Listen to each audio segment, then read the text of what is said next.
This is a pair of vintage Levi's. So is this, and this, and this one too. Oh, and this pair from 1873, it recently sold for over $100,000. Yeah, you heard that right. 100 grand for a pair of jeans. So with that, there is no denying that Levi's are iconic. But you know those perfectly worn in, impossibly cool jeans you see on people like Hailey Bieber, Sophia Richie, and Lily Rose Depp?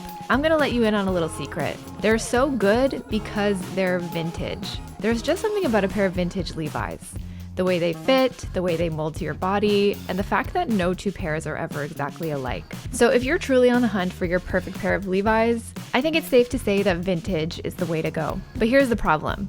Have you ever actually tried shopping for vintage Levi's? If you have, then you know it's not exactly straightforward. What do all those numbers mean? How do you know if a pair is really vintage? And where do you even start when it comes to finding your perfect fit? It's overwhelming to say the least. So I asked a vintage denim expert to break it all down for us.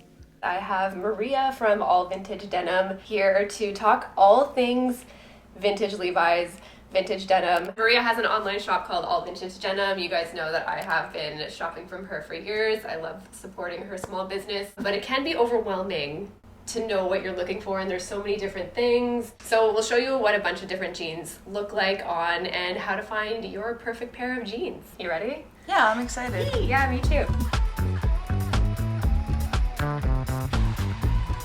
So how did you get into this? How did you get your business started and start learning about vintage denim? So when I was 17, I became really obsessed with Levi's, but even then they were so expensive. So I was like, I need to be able to buy these. So I started going to the Goodwill bins and flipping clothing. And by slowly flipping clothing and saving up, I was able to buy like 5 pairs, sell them, buy 10 pairs.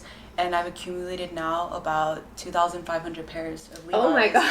In like 5 years. So my house is full of Levi's, and honestly, like, I'm so blessed to be able to, that's such a privilege, like, to be able to just own so much, especially something like I just really enjoy. It sounds cheesy, but I really do love denim. Do you have like an all-time favorite pair? 501s. Like, Yeah. I love 501s because I feel like you can dress them up, you can dress them down, you can wear them every day. I have different styles I wear, but 501 I have in every color, like light, medium, dark, black, gray, white. Just one of each. That's all you need. Yeah. Just one pair. And I think we both have a lot more than that, but just to, like, if you were building your fundamental denim collection, one color of each, right? Yeah, don't feel like you need to go out and buy 10 pairs that look alike. Like, just with one good pair of jeans, switch whatever you're wearing on top, switch your shoes, and staple. Absolutely. It goes with everything.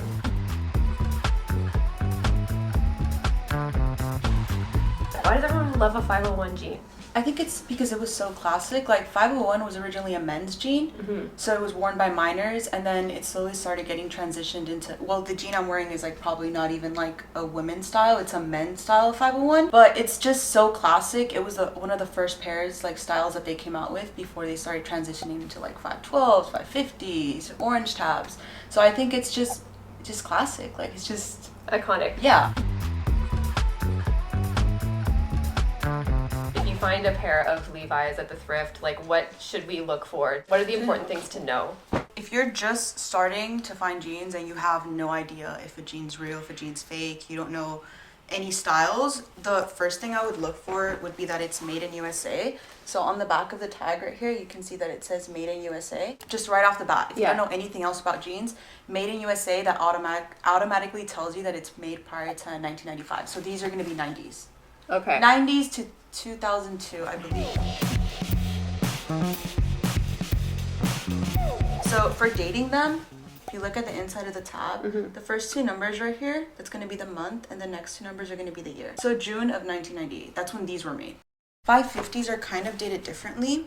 These have an inside tab instead of it having it on the leg. 501s will always have it on the leg. If you can't date it like that, they'll be right here on 501s, always. Okay. On other styles, you'll find a little paper tab like this. You also date it the same way. So these are $10.99. So that would be October 1999? Yes. Cool. October of 1999. If all else fails, okay, this is going to be 90s to 2002 for 501s. These are also 501s, but these would be 80s. Do you see how the tabs are so different? This is more like paper. This is more big. And cloth, more clothy, Yeah. I guess? So these are going to be 80s. Oh, wow. Oh my gosh, that's so cool. Yeah. Sometimes the back tab is there, but then other times it's not. So how do you know? Just button fly. Oh. So 501s, yeah. So 501s, any variation of 501s are gonna have button fly. So classic 501s are gonna have button fly, and then there's 17 501s. They're also gonna have button fly, but they're gonna have like an extra button fly because those are like the women's style. Like you know them from just looking at them, what they are. They're right here. Yeah, how do you know?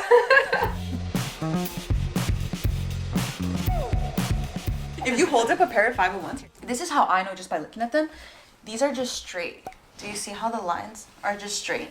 Yeah. Okay, on a red line, not always, because some 80s pairs are also curved, but usually they'll be curved. Oh, this line The comes seam, in. yes. So instead of it going, it's more like a curved seam. Oh, the inner seam here. Yeah. Oh, wow. So that's how I can tell just by looking at them. Like, I can be like, okay, these are going to be red lines. 9 times out of 10 they are. Sometimes they're not. Yeah. Just because when they made the transition from selvage to regular, some of the 80s pairs still have this, and they're not red lines. So to definitively know if they're red lines, this is what the inside's gonna look like. So these would be red lines and these wouldn't.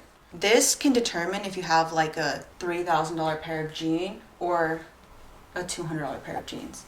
Because some of the red lines can go into like big E. They're like really old. These are not that old. These are like 80s. If you learn this, you might save yourself. You know, I've heard people say, oh, I bought a pair of red lines for $10 and I know the person's crying because, you know, they didn't know what they were selling. But this is the easiest way to tell. Does this indicate anything about quality or more just age and the way that the denim was made? A lot of people that really like selvage denim are going to tell you that these are made in higher quality. I've worn both. I really like both, but they feel the same to me. Yeah. Other than just like I told you, just like bragging rights. Like I'm wearing red lines or I'm wearing biggies. So they're like a collectible kind of. Yeah. These are older though.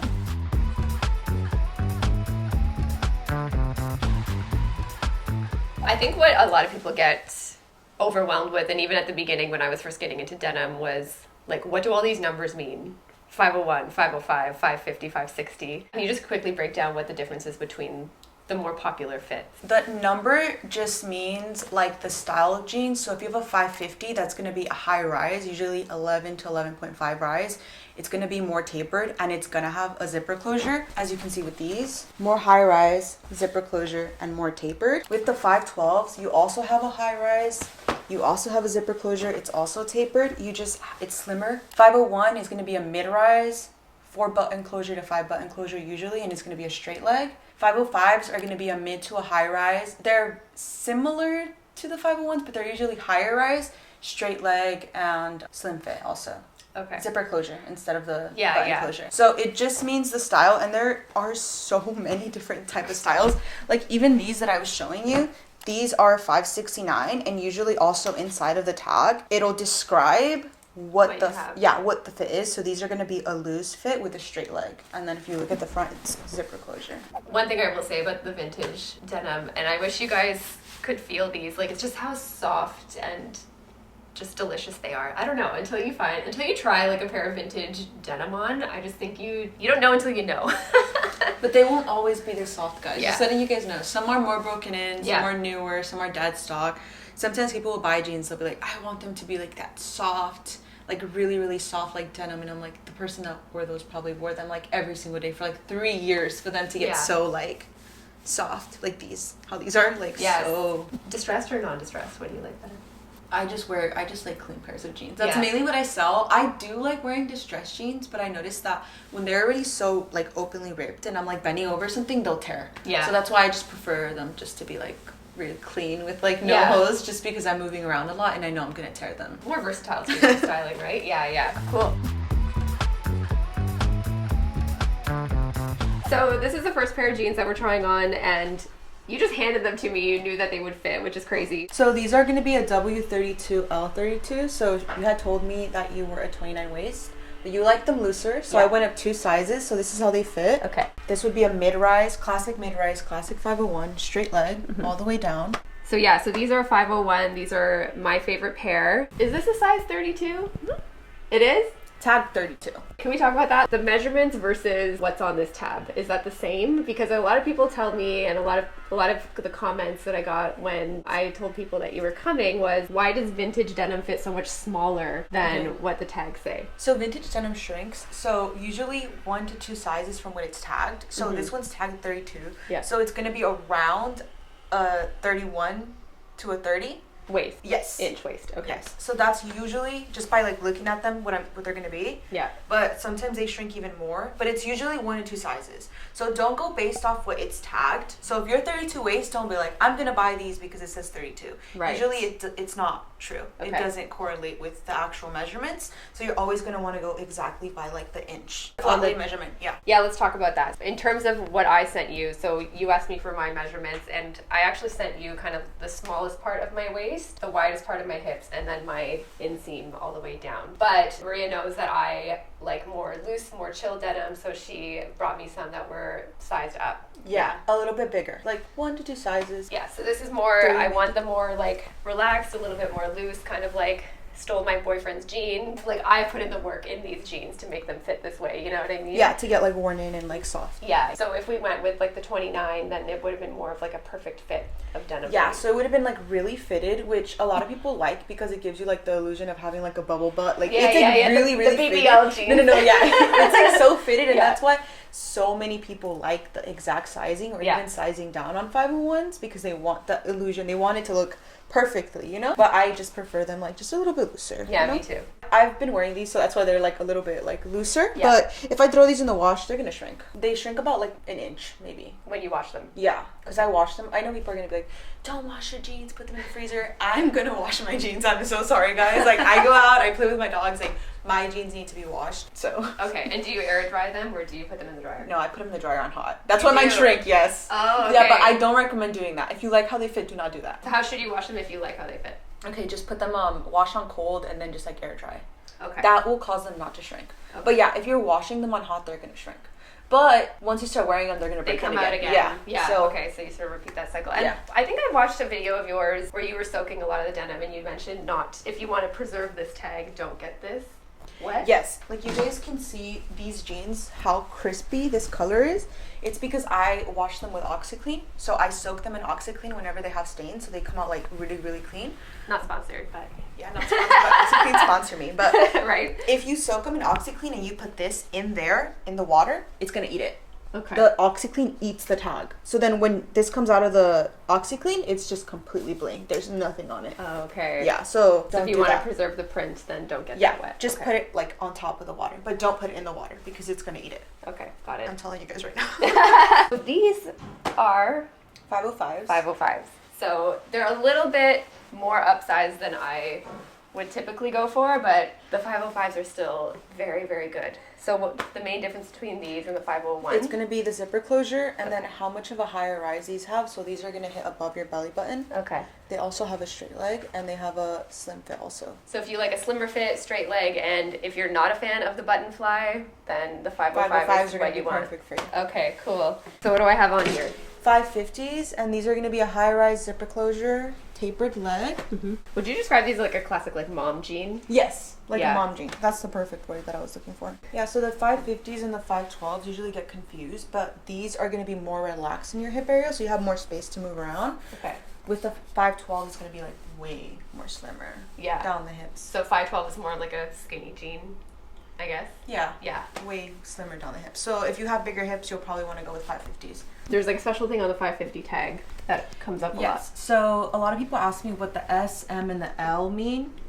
Right here on the back tag. The S means short, the M means medium, and the L means long, and that just means length. So these are a bit too long on me. You would need like a medium, like a 550 medium. Oh, okay, okay, that's really good to know. Tailoring or not tailoring your denim? It depends on what you mean by tailoring, because I do take requests, like if people want it to be shorter, I do have someone that tailors them like that. But if you're tailoring it down like the hip area, you're never gonna get it the same thread. Don't do it like in the butt area, because when you do it in the butt area, you can tell when they've been altered. Yeah. The thread just looks different. See how this is like kind of, I don't know if you would be able to tell, that's like yellow. Yeah. Usually when they alter that, they alter it with like a white thread, and you can clearly tell that it's been like altered. It just looks weird to me, in my opinion. Each jean style has pockets to make your body look a certain way. They're all placed differently, so if you're bringing the pockets in closer, it's gonna just look weird. I hear so many stories from people that are like, I bought this pair of jeans and it was the perfect pair of jeans, but it was just like an inch too big, and they'll alter it and they just completely destroy it, and they're just like, what do I do? And I'm like, there's really nothing you can do. It's destroyed. Yeah. I'm so sorry to tell you, like, it's gone. That's exactly what happened to my jeans. If you know someone really talented that can do it, good for you, but a lot of people don't know how to work with like really rigid denim. Tell us your secret. How do you find all this denim? So there's a very enthusiastic collector who lives in Colorado, so I'll go down every couple of months and I'll buy 300 pairs of 501s from him, and he's been collecting for decades. So I'm able to get red lines, big E's, 501s, which are harder to find, like any length, any style. He gets crazy lengths. Like I've seen 38 lengths, 36 lengths. Wow. So he gets a lot of stuff, and I just buy it wholesale. So thank you so much, Maria, for giving us a crash course in all things vintage Levi's, vintage denim. Where can people find you? So I have a website. It's www.allvintagedenim.com, and also if you have any questions or I can elaborate on something, or you have a pair, you don't know if they're real, you don't know if they're fake, you can always DM me. I try my best to get back to all my DMs. Yeah, do not sleep on that. Maria is such a wealth of information when it comes to this. It is just, it blows my mind. Like, I just can't believe how you can just look at a piece of denim and know exactly what year it's from, the model, all that stuff. So I just think it's really, really fascinating. And I think what you do is really cool because it's like, it's also really circular and sustainable. Like, there's so many clothes on this planet. Thank you so much. Thank so you. Exciting.